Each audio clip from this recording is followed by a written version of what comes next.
todos aquellos que fueron consumidos por el juicio de Dios. Y eso me lleva a mi presente, que si usted está aquí, es porque alguien oró por usted. Usted es el fruto de alguien. Usted está aquí porque alguien oró por usted y pidió a Dios que tocara su corazón. Y Dios tocó su corazón y lo trajo a su casa. Pero usted está aquí por ello. No está usted porque es mejor que el vecino o que el que vive atrás de su casa. Es la misericordia de Dios la que se ha derramado y la que nos deja estar aquí. Muy bien, vayamos al libro de Apocalipsis. Estamos estudiando iglesias. Qué interesante es. Una de mis materias favoritas fue historia.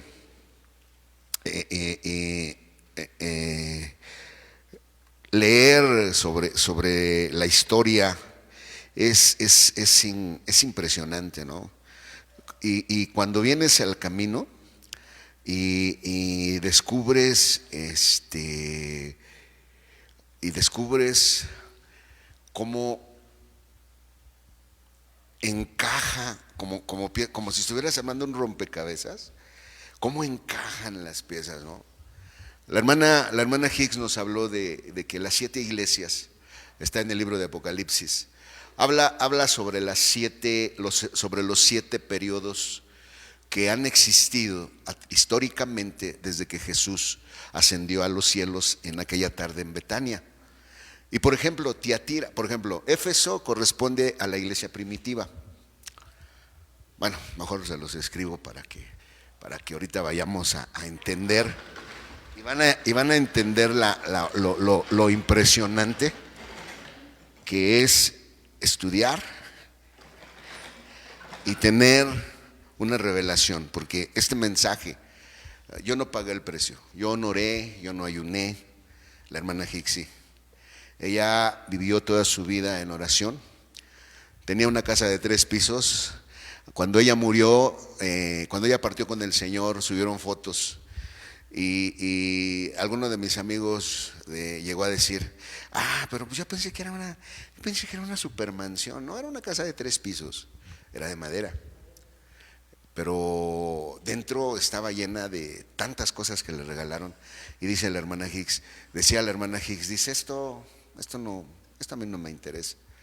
En su recámara le habían construido un pequeño cuartito donde era su lugar, se lo habían alfombrado, y tenía ahí Kleenex, toallas, porque por noches, y ya sé, cuando el Señor no te deja dormir y quiere que estés orando y te pone a orar, qué impresionante, ¿no? Y entonces ella recibió la revelación. Y la revelación que ella recibió de la palabra no se quedó con ella, no la compartió. Y fue así como nació Christ Gospel Church, o nosotros, Iglesia Mexicana del Evangelio de Cristo. Y todo el mensaje, toda la predicación, hermano, y por favor, no es en vanagloria, pero usted puede ir a muchas iglesias y muchas denominaciones, y bendigo a Dios porque hay muchos buenos siervos de Dios y predican lo que hay en su corazón. Pero la revelación de entender la palabra es muy, ahora sí, digamos, muy exclusiva. Y entonces les decía, por ejemplo, la iglesia de Éfeso, nada más voy a agregarla, es la iglesia primitiva. ¿Ok?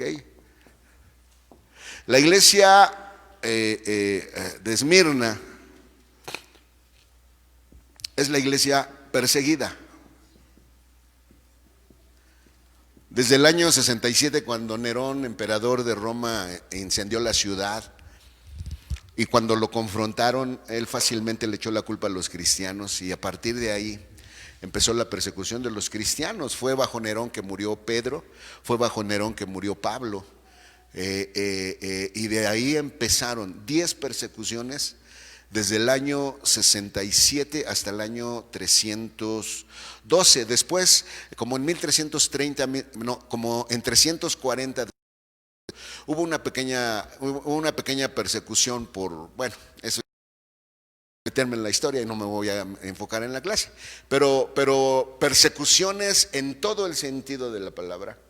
Fue del 67 al año 312, cuando viene Constantino y derrota en aquella batalla famosa del puente, donde él dice que recibió una revelación y que en su sueño veía una cruz y mandó a cambiar el escudo de todo lo que él tenía, y pusieron una cruz y salió y venció. Y pues era más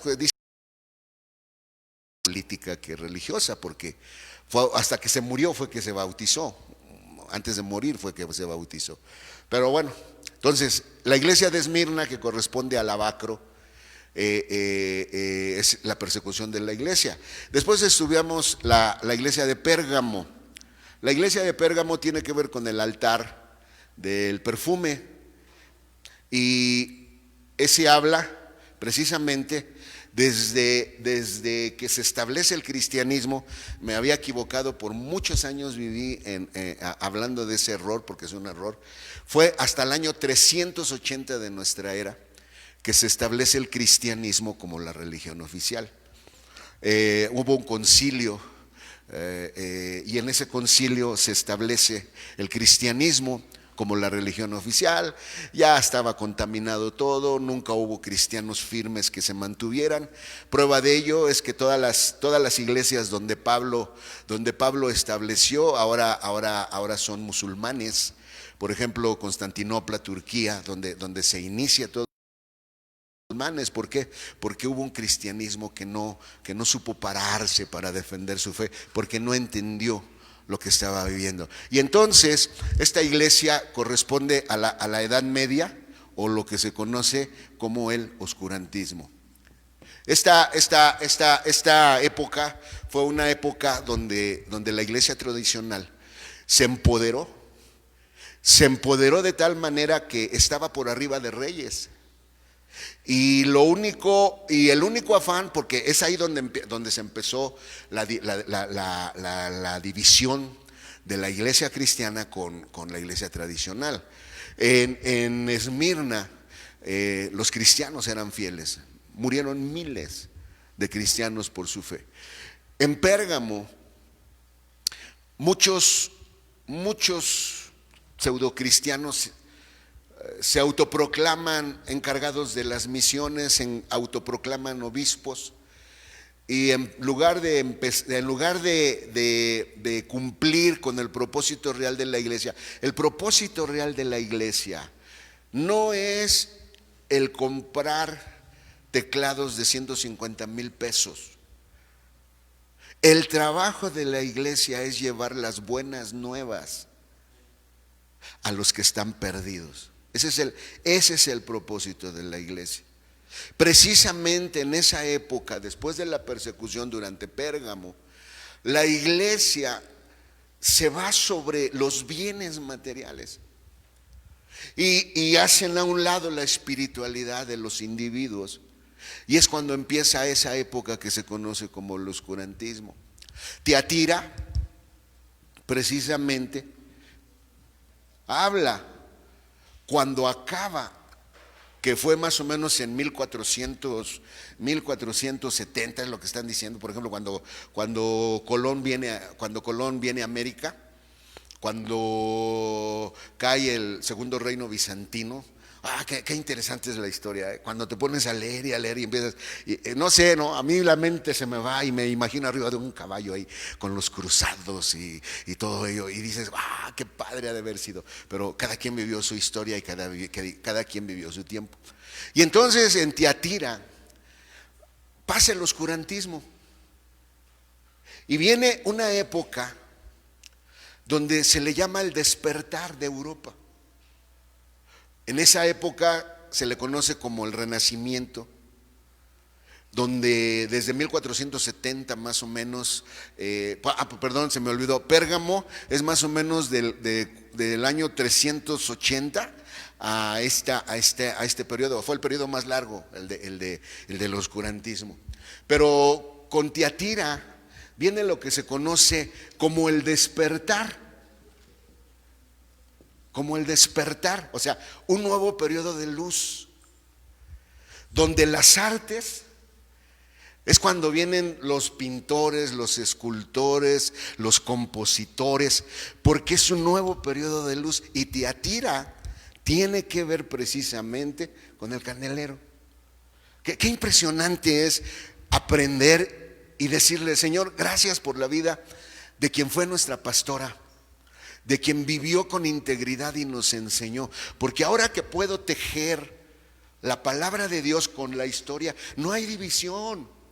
Donde vino el cisma fue precisamente aquí, porque la religión se empodera de todo, de la ciencia, de las artes. Es cuando empiezan a perseguir, por ejemplo, a todos aquellos que empezaron a ver que la tierra no era el centro del universo, y empezó a haber persecución sobre ellos, precisamente por ello.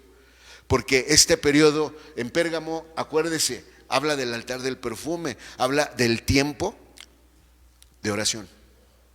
¿Qué nos enseña cada una de esas etapas? Que sin oración no puedes vencer las tinieblas. ¿Qué nos enseña Tiatira? Porque eso es de lo que estamos hablando. ¿Qué nos enseña Tiatira?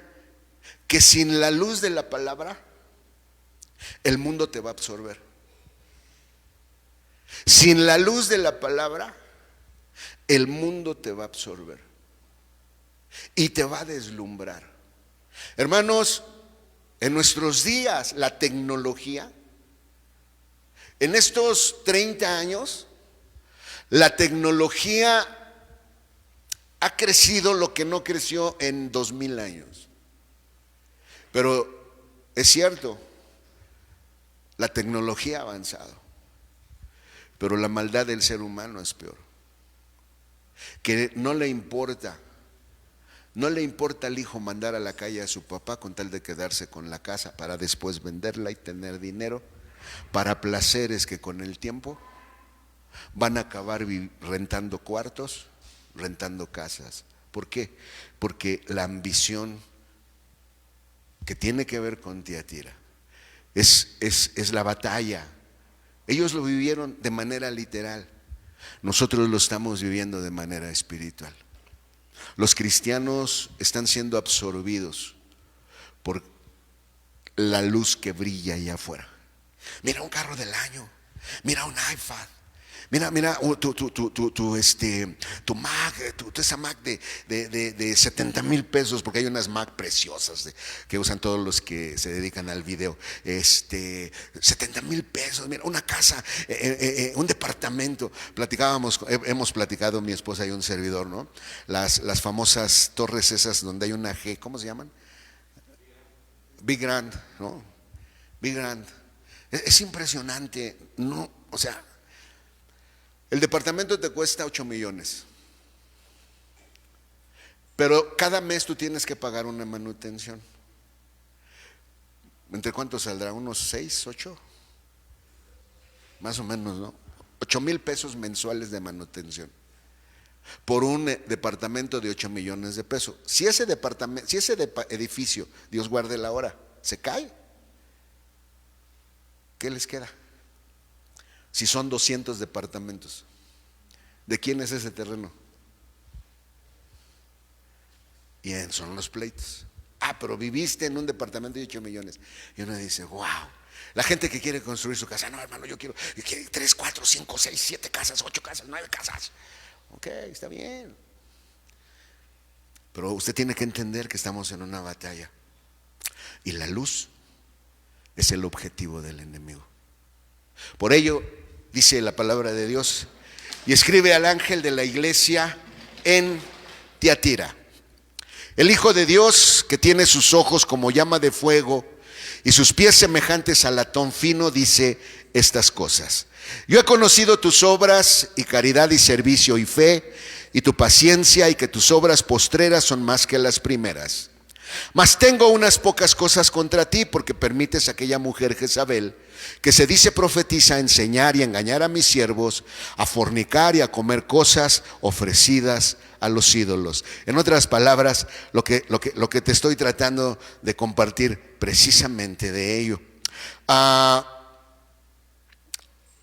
Dice el Señor, yo he conocido, fíjese bien, y cuando habla de conocer, por ejemplo, esta palabra que habla de conocer, habla de una relación íntima. Quiere decir que el Señor estaba teniendo una relación íntima con esta iglesia. Porque cuando tú te acercas al candelero, cuando tú te acercas a la luz sirve solamente para una cosa. La luz sirve para iluminar la oscuridad. Muchos usan la luz para presumir. La luz no se presume. La luz se usa para iluminar el mundo espiritualmente hablando en nuestros días. Yo no sé si a usted alguna vez le ha tocado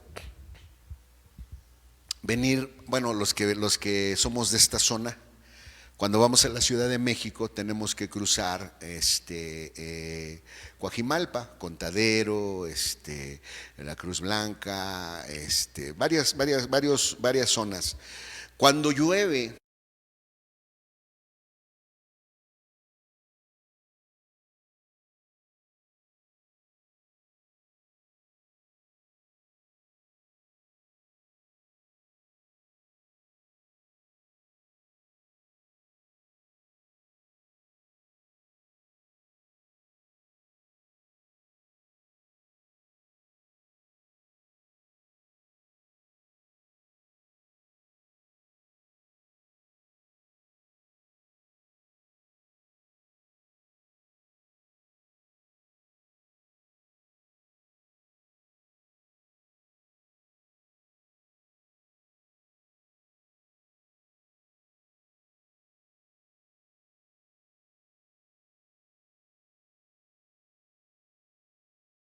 si usted estuviera manejando, ¿usted seguiría adelante?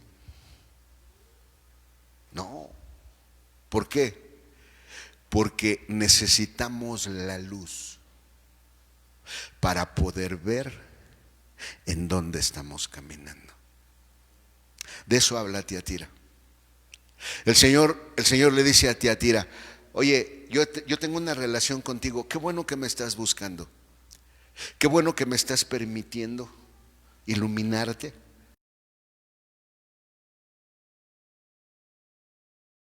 Deseo de agradarme, qué bueno, porque eso es lo que Dios le está diciendo. Yo sé tus obras, yo sé tu caridad, yo sé tu servicio, yo sé tu fe, yo sé tu paciencia.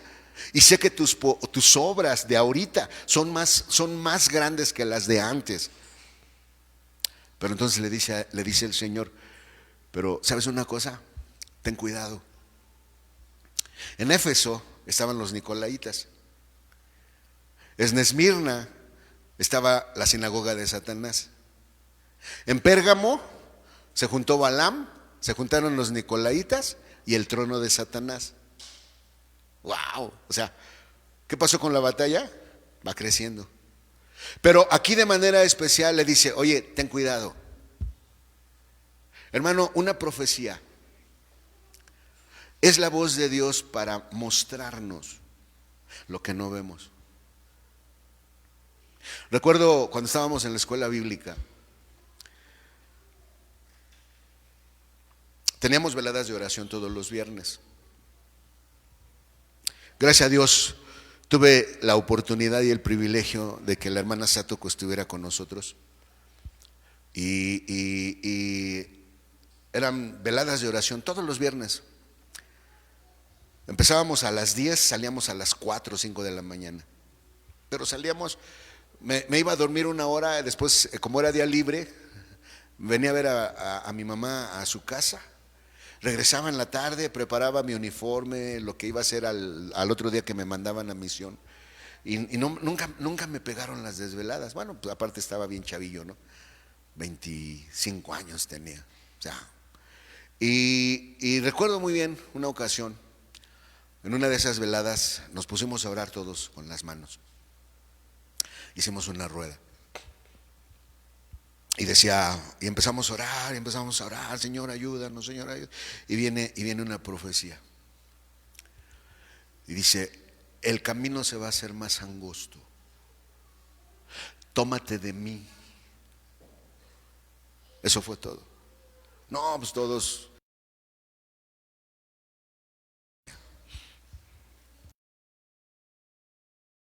Nosotros fuimos 24. De primero, éramos como 20. De primero eran como 30. Éramos como 70, 80 estudiantes. De esa profecía, los puedo contar con los dedos de mi mano, que quedamos en el pastorado. Cuando Dios nos advierte sobre algo, es para que tengamos cuidado. Cuando el Señor nos advierte, por ejemplo en este caso, ¿no? Cuando el Señor les dice, oye, ¿sabes qué? ¿Sabes qué, chaparritos? ¿Saben qué, hermanitos? Déjenme decirles, yo he conocido tus obras, tu caridad, tu servicio, tu fe, tu paciencia, y que tus obras postreras son más que las primeras. En otras palabras, estás bien encarrerado espiritualmente. Pero le dice el Señor, tengo unas pocas cosas contra ti, porque permites a aquella mujer Jezabel. En otras palabras, la doctrina de Jezabel empezó a entrar a la iglesia. Y el Señor les dice, ten cuidado, porque esta doctrina de Jezabel, es más, se dice ser profetisa, pero ¿sabes qué hace? Enseña, engaña a mis siervos. En otras palabras, en lugar de servirme a mí, los engaña para que desvíen su servicio de mí. Y le dice, los enseña a fornicar y a comer cosas ofrecidas a los ídolos. Y le he dado tiempo para que se arrepienta de la fornicación, y no se ha arrepentido. Ahora, ¿qué es fornicación? Fornicación es una relación sexual entre dos personas solteras. Adulterio es una relación sexual entre dos personas casadas, o una de ellas casada y la otra soltera. Es adulterio para ella o para él, y si es soltero o soltera es fornicación para él o para ella. Ahora, ustedes dirán, pero hermano, es lo mismo. No es lo mismo, porque la fornicación, uno de los significados de la fornicación significa jugar.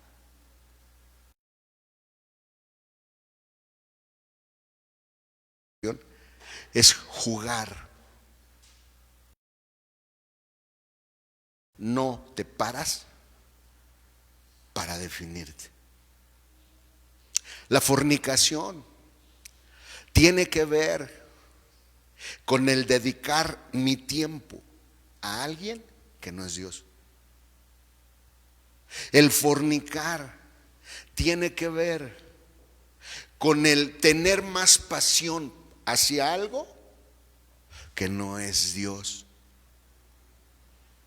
Por eso dice en Deuteronomio, oye Israel, Jehová nuestro Dios, Jehová uno es, y amarás a Jehová tu Dios con todo tu corazón amador, con toda tu alma, tu nefesh, y con todas tus fuerzas.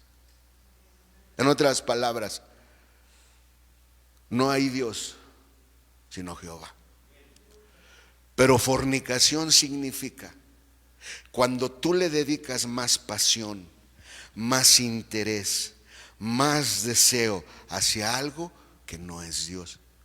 Por ejemplo, en nuestros días, hermanos que nos acompañan, siempre lo hemos estado diciendo. entendemos el concepto de trabajar. Pero cuando tú le dedicas más pasión a algo, porque te va a dar algo, en lugar de venir aquí y postrarte y decirle: Señor, ayúdame, yo no puedo ver, yo no sé por dónde caminar, no sé por dónde tengo que ir, Señor, no sé lo que va a suceder el día de mañana, porque tú no sabes lo que va a suceder el día de mañana. Y necesitas estar conectado a la fuente. ¿Por qué? Porque no todos los tiempos son parejos. Hablábamos hace rato, me comentaba mi esposa, de alguien que de repente perdió su trabajo. No lo liquidaron, no le dieron nada y tiene un adeudo. Me imagino la angustia, me imagino la tensión, porque a mí me ha sucedido. Cuando viene el día siguiente y dice uno: Señor, necesitamos dinero para mañana. ¿Cómo le vamos a hacer, Señor? Nada más hay como 30 pesos. Señor, ¿qué vamos a hacer, Padre? ¿Cómo le vamos a hacer? Y es preocupante por las necesidades del día. Uno se preocupa, uno se aflige, pero muchas veces Dios está detrás de todo. ¿Por qué? Porque cuando tú entiendes que tu prioridad debe de ser Dios. Mira, hermano, dice Habacuc: aunque la higuera no florezca, aunque los montes se echen a la mar, con todo yo alabaré al Señor mi Dios. ¿De dónde? Del candelero. Porque es ahí donde uno adquiere la fuerza para enfrentar la adversidad, para enfrentar los ejércitos, para enfrentar el enemigo, para enfrentar lo que va a venir sobre mí. Por eso el Señor le dice a Tiatira: oye, yo sé, mira, yo sé que le estás echando ganas. No faltas a las reuniones.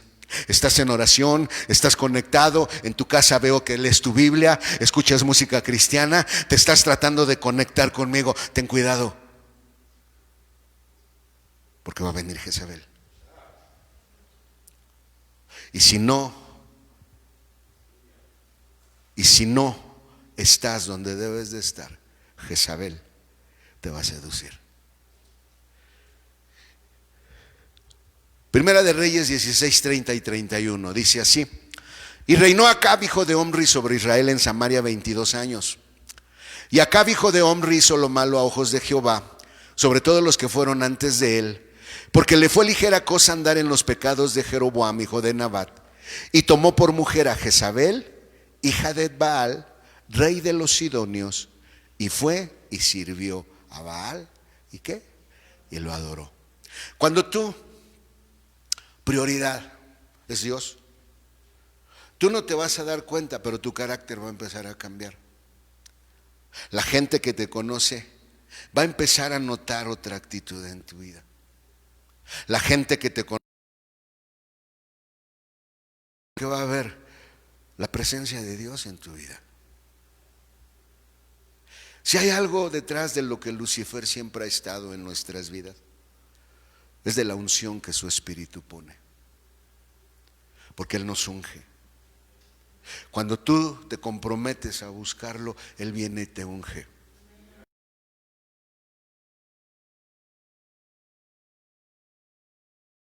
Es la luz que le dice a Lucifer: ahí hay una luz, vamos a apagarla, vamos a planear, vamos a mandar estrategias para apagar esa luz, y se dejan venir sobre nosotros. ¿Cuál es la finalidad de él? Esa, apagar la luz. Porque cuando se apaga la luz, dejamos de ver. Podemos estar en la iglesia, podemos llamarnos cristianos, pero cuando dejas de ver, de verte, empieza a suceder una transformación en tu vida. La palabra kaf, mire lo que significa kaf. Es increíble cómo, teniendo la naturaleza que tenía, dice la Biblia que fue uno de los peores reyes en cuanto a pecar. ¿Sabe por qué? Porque precisamente la palabra fornicación significa jugar. En otras palabras, lo primero que va a ser la luz del candelero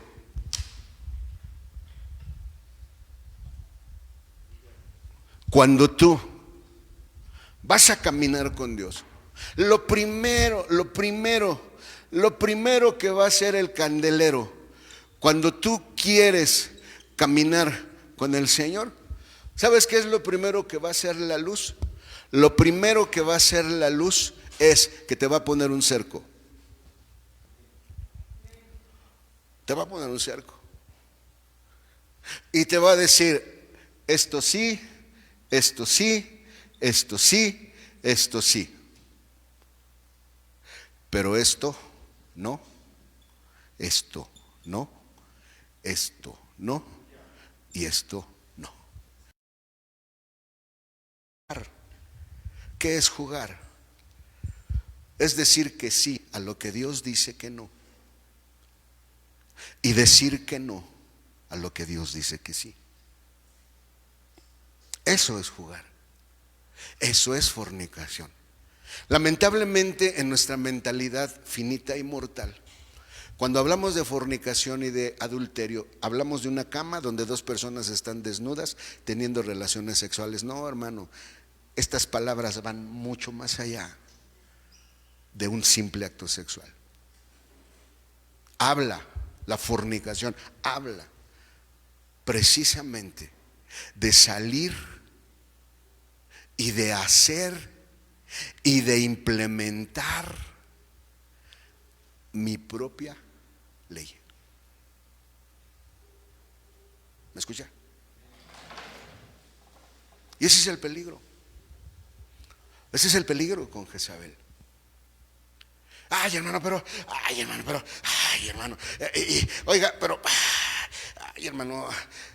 para muchos de aquí en el pueblo, que son de la iglesia, somos muy exagerados nosotros. Para unos y para otros somos muy permisivos. Ay, es que el hermano quiere que estemos aquí todos los cultos. No, yo no lo quiero. O sea, yo no lo quiero.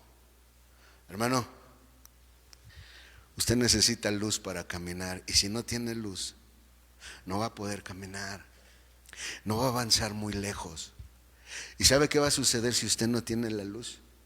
Lo que hay dentro de usted va a empezar a salir. ¿Sabe cuál va a ser el problema cuando empiece a salir lo que hay dentro? Que lo va a empezar a jalar. Y yo no le estoy diciendo que se va a ir a pecar, no. Va a pasar algo mucho más grave. Se va a empezar a enojar. Y cuando se empiece a enojar, es lo mismo, va a ponerse a jugar. Va a decir que sí a lo que Dios dice que no, y va a decir que no a lo que Dios dice que sí. Hermano, las reglas yo no las puse, yo no las inventé. Mire, Isaías, por favor, acompáñeme al libro de Isaías esta mañana. Isaías capítulo 8, versículo 20.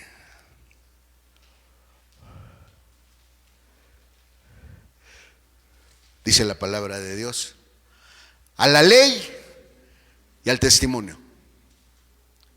Si no dijeron conforme a esto, ¿es qué? ¿Por qué no qué? No les ha amanecido. Si tu vida no la riges por este libro, y tu vida la riges por lo que tú crees, ¿qué dice? Es que no te ha amanecido. ¿Sabes cómo trabaja Dios? Dios trabaja en base a la obediencia. Una ocasión vinieron 10 leprosos a Jesús. Estaban afuera de la ciudad, porque los leprosos no podían entrar a la ciudad, porque si alguien veía a un leproso que entraba, esa persona que veía al leproso empezaba a gritar: ¡leproso! ¡Leproso! Y entonces salían los vecinos, agarraban piedras y los apedreaban. Entonces los leprosos no podían entrar a la ciudad, vivían afuera de la ciudad. Y vienen a Jesús 10 y se acercan y le dicen: Jesús, si quieres, puedes limpiarnos. Entonces, un leproso no podía vivir dentro de la ciudad. El templo siempre estaba en medio de la ciudad. Y entonces Jesús les dice: vayan al templo y presenten la ofrenda que fue dicha por Moisés. Ahora, ¿qué habrán pensado los 10 cuando escuchan a Jesús decirles: entren a la ciudad? Oye, si entramos, lo más probable es que nos van a agarrar a pedradas y nos vamos a morir. ¿Qué hubieran pensado ustedes si ustedes hubieran sido uno de esos 10 leprosos con esa ley? No, pues yo no entro. Pero yo no dudo que entre ellos dijeron: miren, de todas maneras vamos a morir. Nos vamos a venir apedreados o leprosos, porque la lepra es que se te empieza a caer la carne, se te pudre y se te infecta. Y entonces, no, pues vamos. No, vamos. Lo asombroso del milagro no fue que sanaron. Lo asombroso del milagro es que eligieron entrar a la ciudad. Y en la medida que iban entrando, ellos empezaron a notar algo. Número 1, externamente, nadie gritó leproso. ¿Quién cerró los ojos de la gente? Porque era de día, no era de noche, era de día. Y las calles del centro estaban atiborradas de gente. ¿Quién les cerró los ojos? Siendo el mismo Señor. Y ellos empezaron a ver su piel, que empezó a ser limpia. ¿Qué lo sanó? Su obediencia. ¿Qué es lo que hace milagros? Mi obediencia. Que cuando Dios me dice sí y cuando Dios me dice no, esa es la manera en que Dios hace milagros. Pero cuando uno empieza a jugar, cuando uno empieza a decir que sí a lo que Dios dice que no, y uno empieza a decir que no a lo que Dios dice que sí, hermano, empezamos a meternos en problemas. ¿Sabe qué? Jezabel es la causante de ello.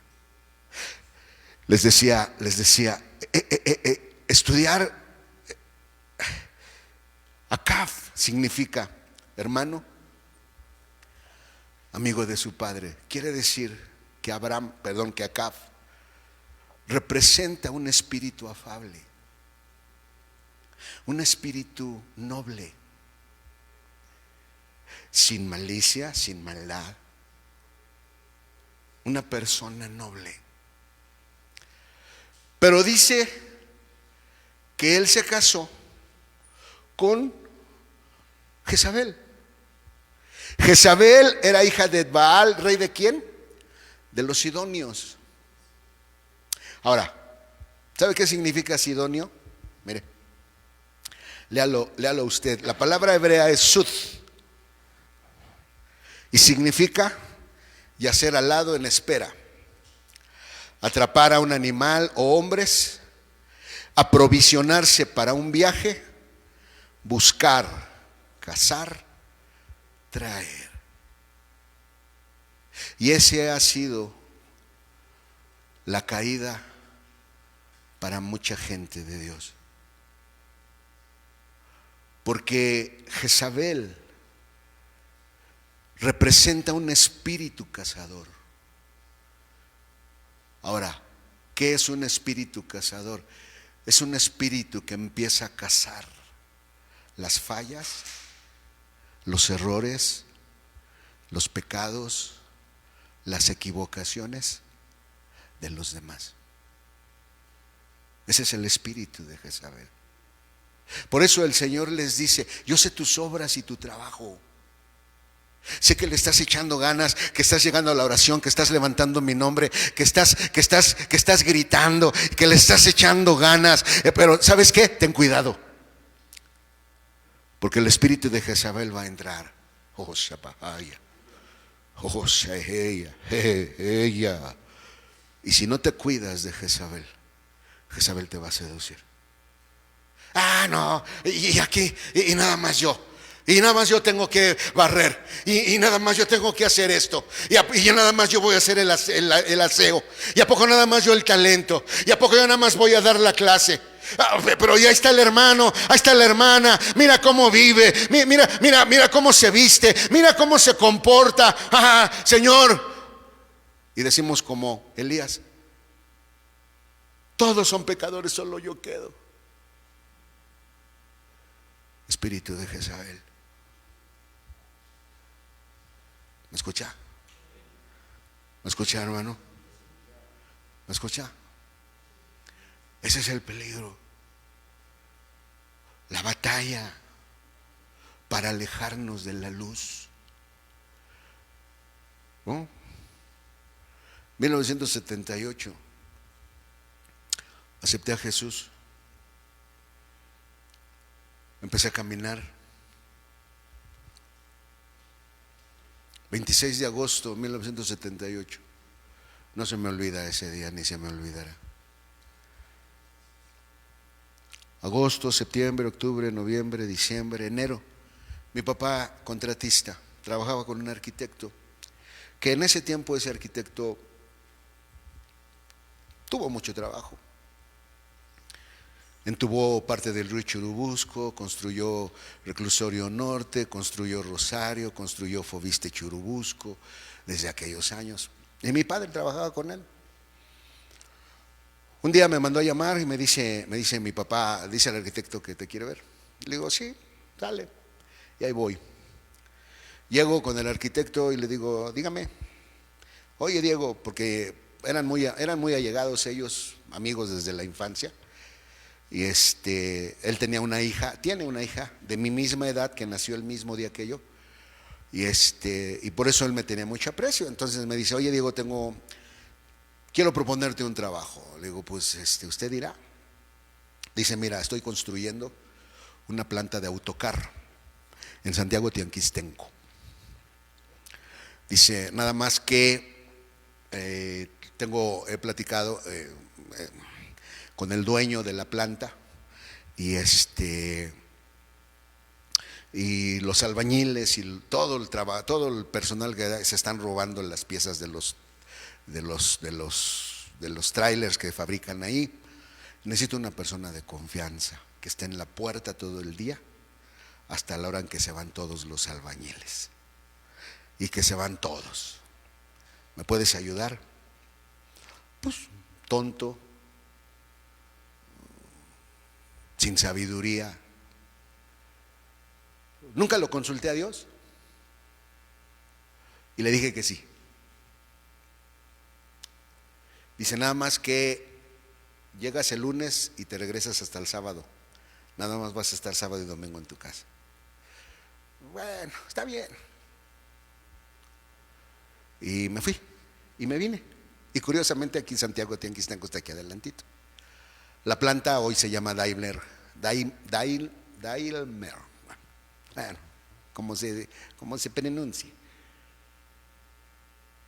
Y sí, estaban construyendo.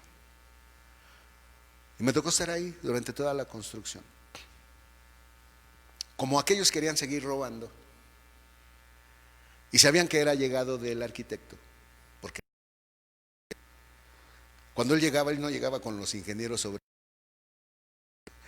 Me decía: Diego, ¿cómo van?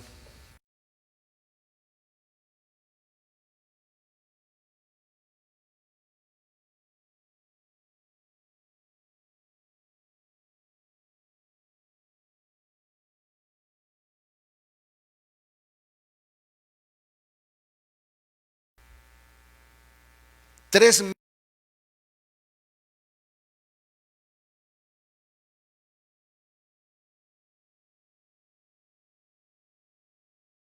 parte del arquitecto, el arquitecto le daba su sueldo.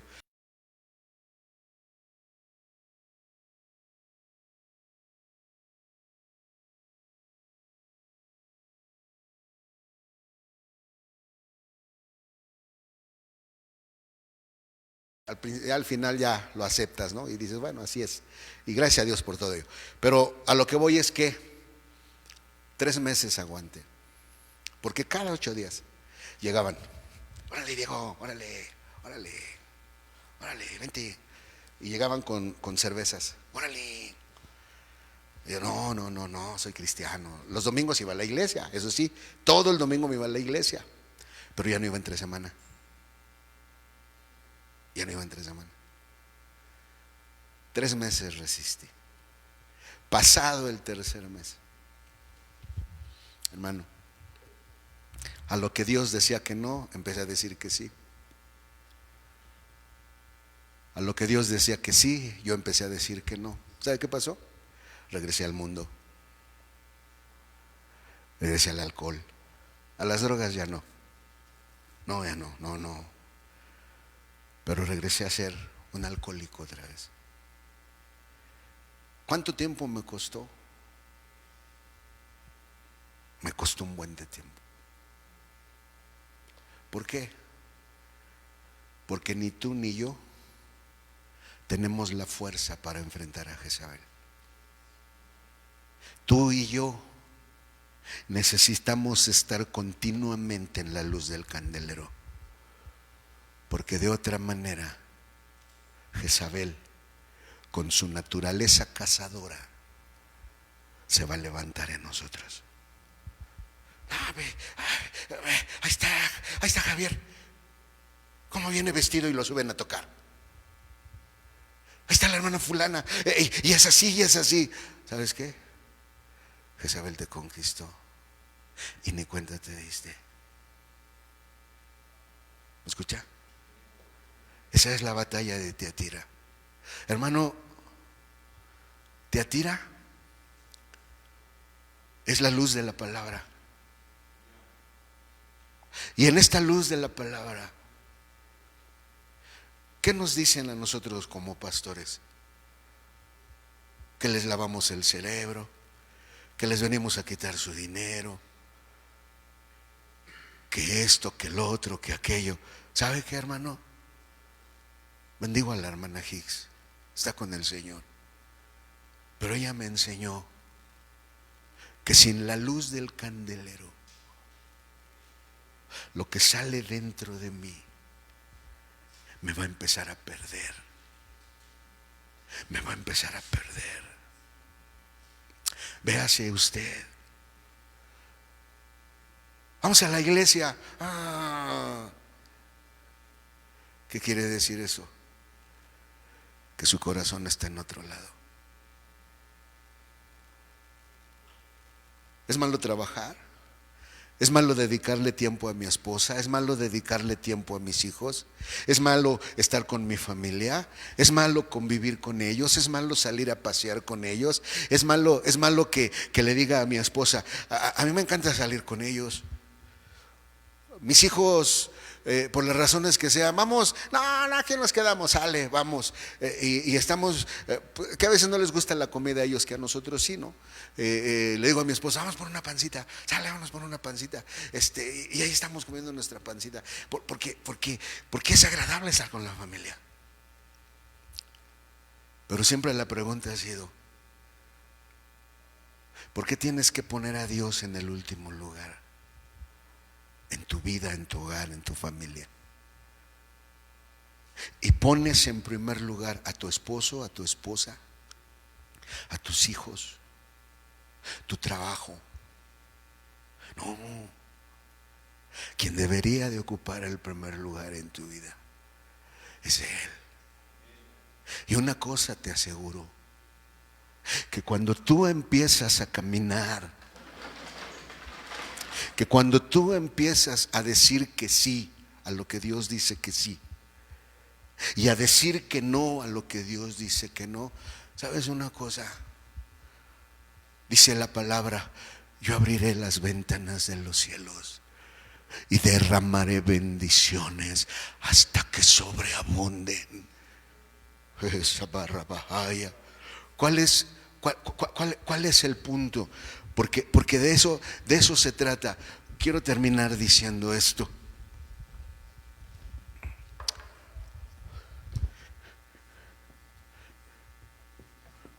Uno de los problemas de Tiatira es que durante la iglesia de Pérgamo, durante la Edad Media y el oscurantismo, la gente se dio cuenta cómo el clero se empoderó y empezaron a detestar. No se podía leer la Biblia más que en latín, y nadie más podía leer la Biblia si no era uno de ellos. Ahí está en la historia. Nadie podía interpretar la Biblia más que ellos. Tú no podías. Y entonces surge la teoría de que la tierra era plana. Surge la idea de que la tierra era el centro y todo el universo giraba alrededor de la tierra. Cuando acaba la época del oscurantismo y viene el Renacimiento, hay una palabra central que es clave hasta el día de hoy.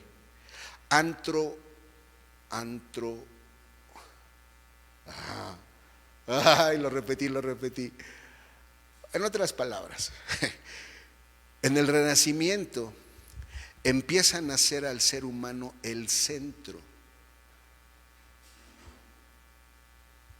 En otras palabras, la egolatría que hoy tenemos, el culto al ego que hoy rige nuestro pensamiento.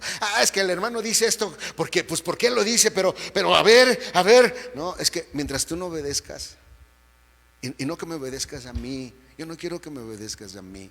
Yo no tengo vida, yo no tengo nada que darte. Al contrario, si te quedas con nosotros un tiempo y convives con nosotros de cerca, te vas a dar cuenta de muchos de mis defectos. Vas a descubrir que hay cosas en las que soy un mal esposo. Vas a descubrir que hay cosas en las que soy un mal padre. Vas a descubrir que hay cosas en las que soy un mal pastor. Vas a descubrir que hay cosas en las que soy un mal hermano. Y qué bueno, porque nosotros los pastores no somos el centro de la iglesia. El centro de la iglesia se llama Jesucristo. Por eso dice ese canto: el centro de mi vida. Sé tú el centro de mi vida. Sé tú el que vengas con tu luz a iluminar. ¿Por qué? Porque cuando vengo en Tiatira a presentarme delante de Él y empiezo a caminar en lo que es sí y es no, ¿sabe cuál va a ser la consecuencia de ello? Automáticamente la obediencia en la palabra siempre se ha convertido en bendición. Siempre. Dios no está enojado